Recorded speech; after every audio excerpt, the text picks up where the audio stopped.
Hello! It's time for another chapter of Charlotte's Web by E.B. White.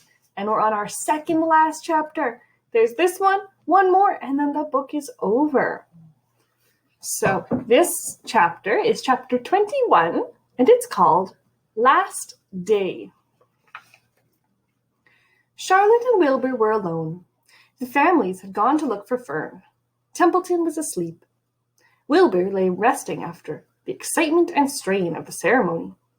His medal still hung from his neck. By looking out of the corner of his eye, he could see it. "Charlotte," said Wilbur after a while, "why are you so quiet?" "I like to sit still," she said. "I've always been rather quiet." "Yes, but you seem specially so today. Do you feel all right?" "A little tired, perhaps, but I feel peaceful. Your success in the ring this morning was, to a small degree, my success. Your future is assured. You will live, secure and safe, Wilbur. Nothing can harm you now. These autumn days will grow short and cold. The leaves will shake loose from the trees and fall. Christmas will come, then the snows of winter. You will live to enjoy the beauty of the frozen world. For you mean a great deal to Zuckerman, and he will not harm you, ever. Winter will pass, the days will lengthen, the ice will melt in the pasture pond, the song sparrow will return and sing, the frogs will awake, the warm wind will blow again. All these sights and sounds and smells will be yours to enjoy, Wilbur. This lovely world, these precious days." Charlotte stopped. A moment later, a tear came to Wilbur's eyes. "Oh, Charlotte," he said, "to think that when I first met you, I thought you were cruel and bloodthirsty."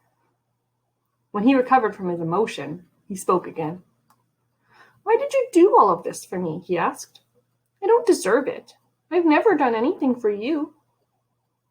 "You have been my friend," replied Charlotte. "That in itself is a tremendous thing. I wove my webs for you because I liked you. After all, what's our life anyway? We're born, we live a little while, we die. A spider's life can't help being something of a mess with all this trapping and eating flies. By helping you, perhaps I was trying to lift my life up a little. Heaven knows anyone's life can stand a little of that." So she was trying to be good for Wilbur. "Well," said Wilbur, "I'm no good at making speeches. I haven't got your gift for words. But you saved me, Charlotte, and I would gladly give my life for you. I really would." "I'm sure you would, and I thank you for your generous sentiments." "Charlotte," said Wilbur, "we're all going home today. The fair is almost over. Won't it be wonderful to be back home in the barn cellar again, with the sheep and the geese? Aren't you anxious to get home?" For a moment, Charlotte said nothing. Then she spoke in a low voice, so quiet Wilbur could hardly hear the words. "I will not be going back to the barn," she said. Wilbur leapt to his feet. "Not going back?" he cried. "Charlotte, what are you talking about?" "I'm done for," she replied. "In a day or two, I'll be dead. I haven't even enough strength to climb down into the crate. I doubt if I have enough silk in my spinnerets to lower me to the ground." Hearing this, Wilbur threw himself down in agony of pain and sorrow. Great sobs racked his body. He was crying. He heaved and grunted with desolation. But how sad he is. "Charlotte," he moaned. "Charlotte, my true friend." "Come now, let's not make a scene," said the spider. "Be quiet, Wilbur. Stop thrashing about." "But I can't stand it," shouted Wilbur. "I won't leave here. I won't leave you here to die. If you're going to stay here, I shall stay too." "Don't be ridiculous," said Charlotte. "You can't stay here.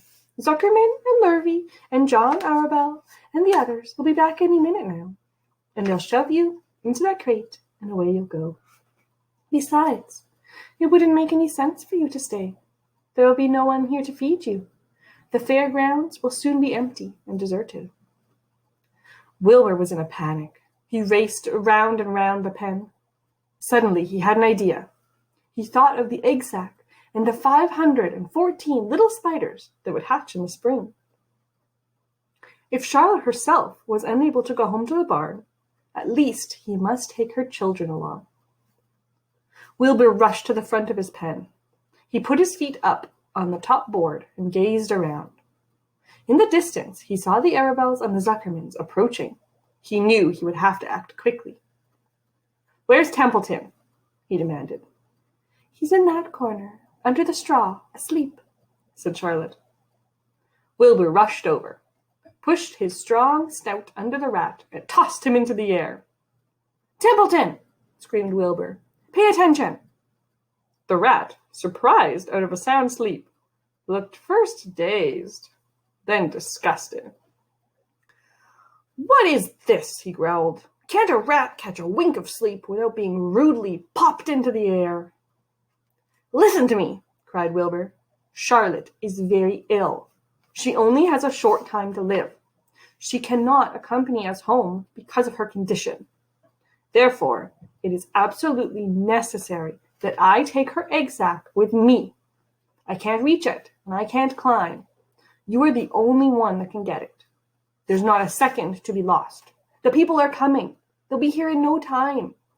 Please, please, please, Templeton, climb up and get the egg sack." The rat yawned, stretched. He straightened his whiskers. Then he looked up at the egg sack. "So," he said in disgust, "it's old Templeton to the rescue again, is it? Templeton, do this. Templeton, do that.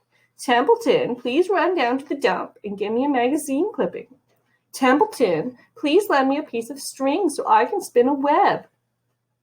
"Oh, hurry," said Wilbur. "Hurry up, Templeton." But the rat was in no hurry. He began imitating Wilbur's voice. "So it's 'Hurry up, Templeton,' is it?" he said. "And ho, ho, what thanks do I ever get for these services? I would like to know.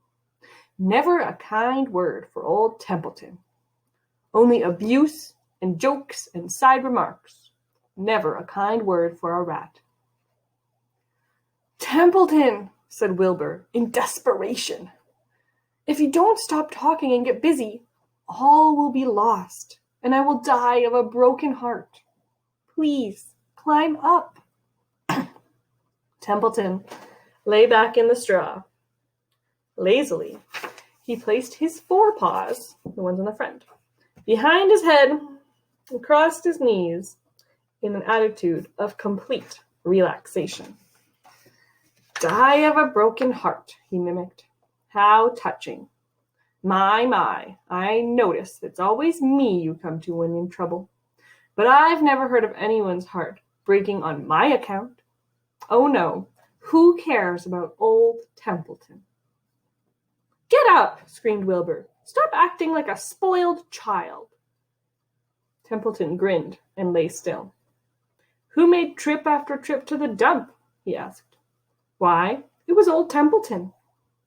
"Who saved Charlotte's life by scaring the Arabelle boy away with a rotten goose egg?"